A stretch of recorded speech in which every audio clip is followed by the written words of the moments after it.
Hello అండి. మకర రాశి వారికి ఈ వారం వారి రిలేషన్‌షిప్ ఎలా ఉండబోతుంది? సింగిల్స్ అయితే మీకేమైనా ప్రపోజల్స్ రాబోతున్నాయా? లేదా మీరెవరికైనా కమిట్మెంట్ ఇవ్వాలి అని అనుకుంటే గనక సిట్యుయేషన్స్ ఎలా ఉండబోతున్నాయి అనేది ఈ రీడింగ్‌లో చూద్దామండి.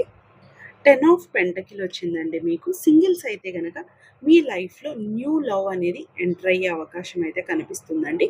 ఆ పర్సన్‌తో మీరు సెటిల్ అవ్వాలి అని కూడా అనుకోవచ్చు. మీకు ఒక లాంగ్ టర్మ్ రిలేషన్‌షిప్ అయితే క్రియేట్ అవ్వబోతుందని చెప్పొచ్చండి. రిలేషన్‌షిప్‌లో ఉన్నవారైతే గనక ఈ కార్డ్ లాంగ్ టర్మ్ స్టెబిలిటీని, సెక్యూరిటీని అయితే సూచిస్తుందండి. ట్రెడిషన్ వచ్చిందండి మీకు.